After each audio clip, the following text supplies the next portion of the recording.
آخری 10 دن میں لیلۃ القدر رکھی ہے، اعتکاف رکھا ہے۔ پہلی امتوں کے لیے یہ نہیں تھا کہ پچھلے سارے گناہ معاف ہو جائیں، یہ ہمارے لیے کہ ہمارے پچھلے سارے گناہ معاف ہو جاتے۔ اللہ تعالیٰ کا عرش پہلے آسمان پہ آ جاتا، جنت کے دروازے کھل جاتے ہیں، جہنم کے بند ہو جاتے ہیں، شیطان قید ہو جاتے ہیں، اور سمندر کی مچھلیاں اور زمین کی چونٹیاں تک روزہ رکھنے والوں کے لیے دعا کرتی۔ اور اللہ تعالیٰ جنت کو روزانہ کہتا ہے ان قریب میرے نیک بندے بندیاں آنے والے ہیں، تو ان کے لیے میک اپ کر لے، تو ان کے لیے تیار ہو جا۔ یہ اللہ تعالیٰ کی رحمت کو لینے کا سیزن ہے۔ پہلی امتوں کو اعتکاف نہیں ملا تھا، ہمیں اعتکاف ملا ہے کہ 10 دن اللہ دے بوئے تے پہ جاؤ، یا اللہ تیرے کو معافی کروا کے ہی اٹھنا ہے، ہمیں اٹھنا ہی کوئی نہیں۔ تو جو دروازے پہ آ جاتا ہے آدمی اسے معاف کر ہی دیتا ہے۔ کوئی بہت ہی سخت دل والا ہو تو معاف نہ کرے، ورنہ بڑے سے بڑے غصے والے بھی کہتا اچھا جی جاؤ معاف کی۔ اس میں ایک لیلۃ القدر ہے، وہ بعد میں بات کرتا ہوں۔ پھر اللہ تعالیٰ نے اس میں غریب آدمی کی کہ روزے اچھے گزر جائیں، عید اچھی گزر جائے، اس کے لیے اللہ تعالیٰ نے صدقہ فطر رکھا ہے۔ ہم اسے عید کے ساتھ جوڑ دیتے، پہلی رمضان سے دینا چاہیے تاکہ غریب اپنا کوئی روزہ تو رکھ سکے۔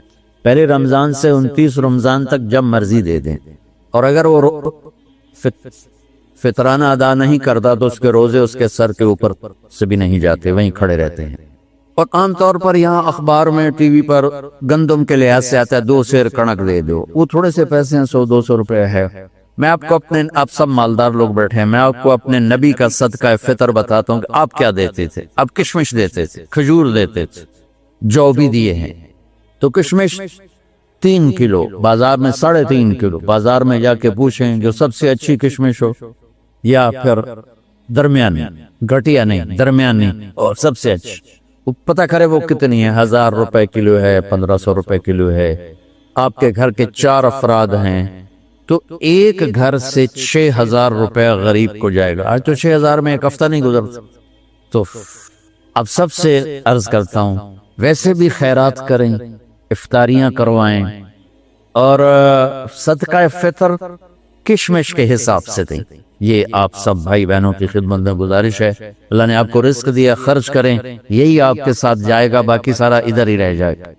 لیلۃ القدر، انا انزلناہ فی لیلۃ القدر وما ادراک ما لیلۃ القدر لیلۃ القدر خیر من 1000 شہر تنزل الملائکۃ فیہا بإذن ربہم من کل امر سلام ہی حتی مطلع الفجر۔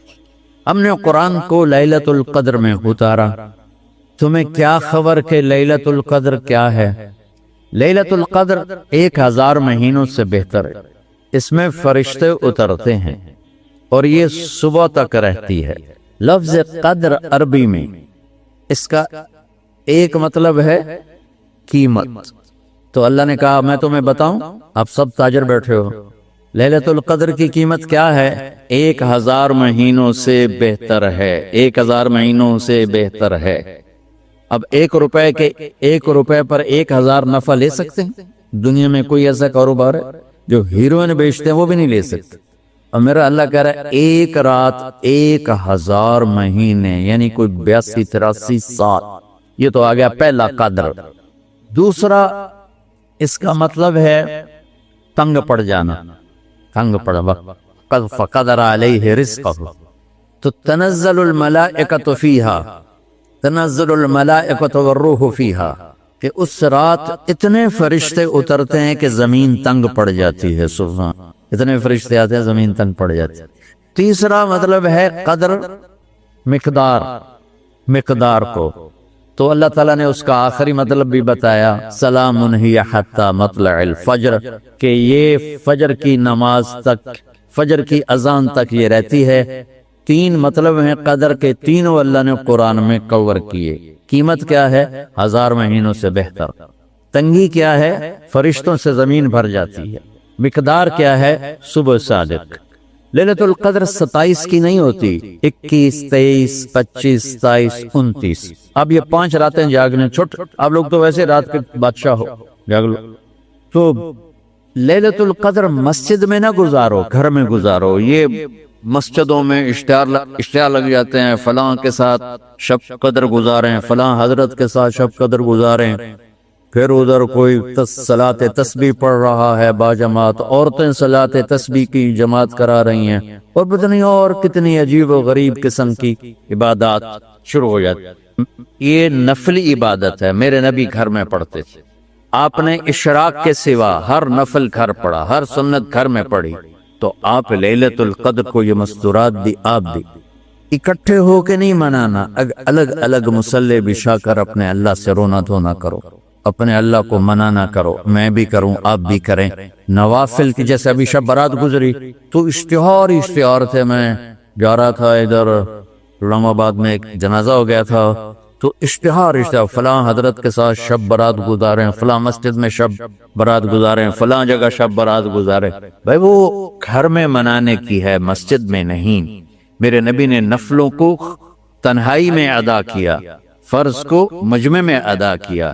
لیلۃ القدر میں جاگنا نفل ہے، اور پھر جب کٹھے ہو جائیں گے لوگ اور عورتیں تو پھر ساتھ غیبت بھی چلے گی، اور ایک غیبت کا بول ساری رات کو اڑا کے رکھ دے گا۔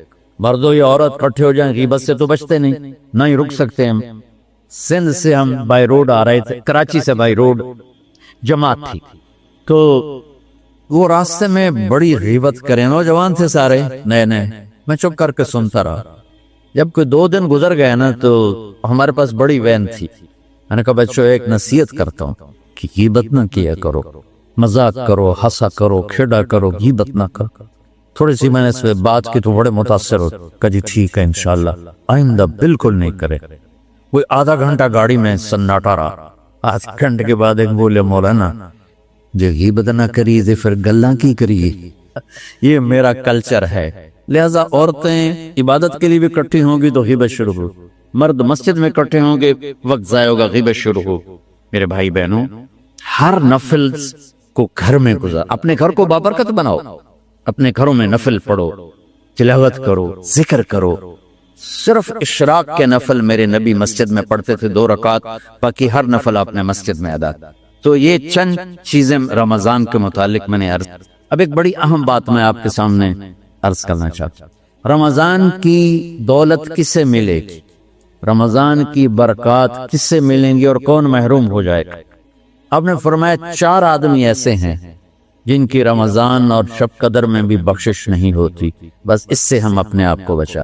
کون ہے یا رسول اللہ؟ آپ نے کہا مدمن خمر، شراب کا عادی، کبھی کوئی پی لے توبہ کر لے، میں اس کی اجازت نہیں دے رہا ہوں۔ مدمن کا لفظ ہے جو روزانہ شراب پیتا ہے، اس کی رمضان میں بخشش نہیں۔ عاق لوالدیہ، جو ماں باپ کا نافرمان ہے، اس کی بخشش نہیں۔ قاطع الرحم، رشتہ داروں سے لڑنے والا، اس کی بخشش نہیں۔ المشاحن، دل میں بغض رکھنے والا، اس کی بخشش نہیں۔ ہر وہ چیز جو میرے آپ کے لیے نقصان دے اللہ نے حرام کر دی، ہر وہ چیز جو میرے آپ کے لیے مفید ہے اللہ نے حلال کر دی۔ سود حرام کر دیا، ہمارے پاکستان کی معیشت نہیں پوری دنیا کی معیشت ڈوبی پڑی، سارے ملک قرضوں پہ چل رہے ہیں، سود نے پوری دنیا کو تباہ کر دیا۔ تو میرے اللہ تعالیٰ نے، آپ دیکھتے ہیں میرا اللہ کہتا ہے فَأَذَنُوا بِحَرْبٍ مِّنَ اللَّهِ وَرَسُولِهِ، اگر سود نہیں چھوڑو گے تو میرے اور میرے رسول مل کر تمہارے خلاف جنگ کریں گے۔